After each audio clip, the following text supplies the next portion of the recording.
Կյուրակե նշանակում է տեր ունի։ Կյուրոս տեր, կյուրակե տեր ունի։ Գրաբարյան բառը, որ հայերեն դարձել է կիրակի։ Կյուրակե, գրաբարով ասում են կյուրակե։ Ինքը իրականում հայերեն բառ չի։ Հունարեն բառ է։ Հունարենից ենք մենք այդ բառը փոխարել։ Կյուրակե նշանակում է տեր ունի։ Կիրիոս, Կյուրոս, տեր։ Տեր ունի, այսինքն Աստծուն նվիրված օր։ Կիրակին դա միաշաբաթն է, չէ՞։ Շաբաթը 7 օրեր ունի, միաշաբաթ, առաջին օրն է շաբաթվա։ Ինչու մեզ համար իմաստավորվեց կիրակին։ Հրեաների մոտ շաբաթն էր, շաբաթվա վերջին օրն էր, ոչ թե առաջին։ Բայց քրիստոնյաներիս համար կիրակին դարձավ շաբաթվա կարևորագույն օրը,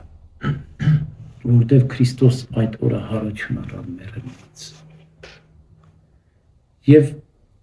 հրեական շաբաթը տագնապի օր էր առաքյալների համար։ Պատկերացնում եք, Քրիստոսին խաչել էին ուրբաթ օրը։ Եվ եկել էր հրեական շաբաթը, բոլորը անգործ էին, հրեաները պարտադիր շաբաթը պահում էին։ Եվ այդ անգործության մեջ առաքյալները ծանր մտածումներ, ապրումներ, զգացումներ ունեին առաքյալները։ Ինչու՞, որտեղ Տիրոջը խաչել էին, գերեզման էին դրել, իրենք էլ փախել էին, ուրացել էին, Պետրոս առաքյալը ուրացել էր այդ շաբաթն եմ ես պատմում, ավագ շաբաթը առաքյալների գիտակցությամբ։ Բոլորը փախել էին, ուրացել էին, հեռացել էին, չեն իմանում ով տարավ, ով թաղեց Տիրոջը, ով պատանքեց, բայց գիտենք, որ Հովսեփարի մաթացին եւ Նիկոդեմոսը այդ ամբողջն արեցին։ Եվ յուղաբեր կանայք էլ այդտեղ էին, բայց մնացածը փախել էին առաքյալները։ Ամենածանր հիշողությունները առաքյալների մոտ հենց այդ ավագ շաբաթն էր։ Ուրացություն, վիշտ, ցավ, Տիրոջ կորուստ, հա, Պետրոս առաքյալը ասում է մի հատ փոսեր գտել մեջը մտել ողբում էր, լացում էր, մինչև Քրիստոսի հարության շաբաթ, չէր ուզում հետո։ Եվ պատկերացեք շաբաթին հաջորդող կիրակին,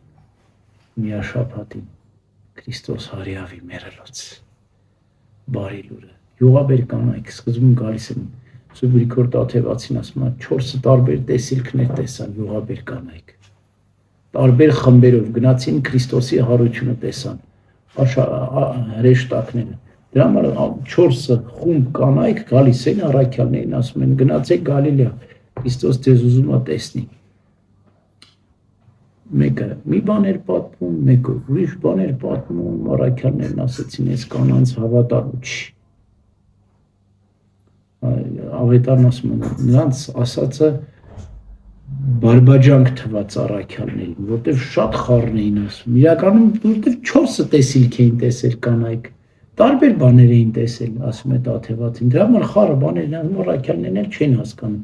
Բեր մենք գնանք Քրիստոսից լսենք էլի, տեսնենք իրապես հարություն է արել։ Եվ հենց այդ միաշաբաթը կյուրակե կամ կիրակեն դարձավ առաքյալների ուրախություն, բարի լուրը։ Մենք զատիկը ճրագալույցը, որ ասում են Քրիստոս հարյավի մեռելուց, չէ՞, ինչքան մեծ ուրախություն է։ Զատիկը պատկերացնում եք ճրագալույցը 50 օր պահքես պահել, աղոթքով, զաջումով, արտասուքով, Քրիստոսի հարություն ես դիմանում։ Երանություն։ Հենց էս էր առաքյալների համար կիրակին։ Եվ Հովհաննես Ավետարանիչն ասում է տեսիլքում, հայտնության տեսիլքում, որ Քրիստոսի հարությունը լինելու է կիրակի օրը,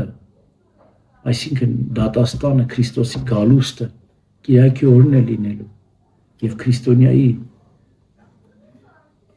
ամբողջ շաբաթը պատրաստություն է Քրիստոսի գալուստին։ Երկուշաբթիից մինչև կիրակի մենք պատրաստվում ենք, որ կարող է այս կիրակի Քրիստոս գա։ Բայց մենք որտեղ ենք լինելու, որտեղ պիտի Քրիստոսին դիմանանք, տանը քնած,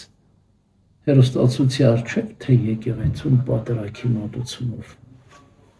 Հենց Քրիստոսի գալուստը հենց ամեն կիրակի է լինում, չէ՞։ Տիրոջ երկինքի ու երկրի արարիչը զբաղված չի, հա։ Իջնում է, պատարակվում է, մենք զբաղված ենք։ Չգիտեմ ինչ, Ճակերտավոր կարևոր գործերով, այսա շատ կարևոր։ Կիրակին պետք է Աստծուն նվիրել։ Իհարկե հազվագյուտ դեպքեր կան, որ մարդը, չգիտեմ, հերթապահության մեջ է կամ այնպիսի գործի է, որ գոնե ամսվա մեջ մի անգամ ինչ-որ մի դեպքի բերումով հնարավոր է, որ բացակայի խիստ անհրաժեշտության դեպքում, բայց Կիրակին մենք պատարագ չպետք է բաց թողնենք։ Եվ փառք Աստծո, հիմա շաբաթվա ընթացքում էլ եկեղեցիներում, հատկապես Երևանի եկեղեցիներում անընդհատ պատարագներ են լինում տարբեր ժամերին։ Ես Կիրակի Աստված ոչ անի հանկարծակի բաց թողեցի, մի ուրիշ օր գնում։ Շաբաթ օրերն են լինում պատարագներ եւ մեծ տոներին շաբաթվա ընթացքում լինում են գնամ, պայման պատարագին մասնակցի։ Ուրեմն Կիրակը Տեր ունի, Աստծո օրն է, պետք է Աստծուն նվիրենք։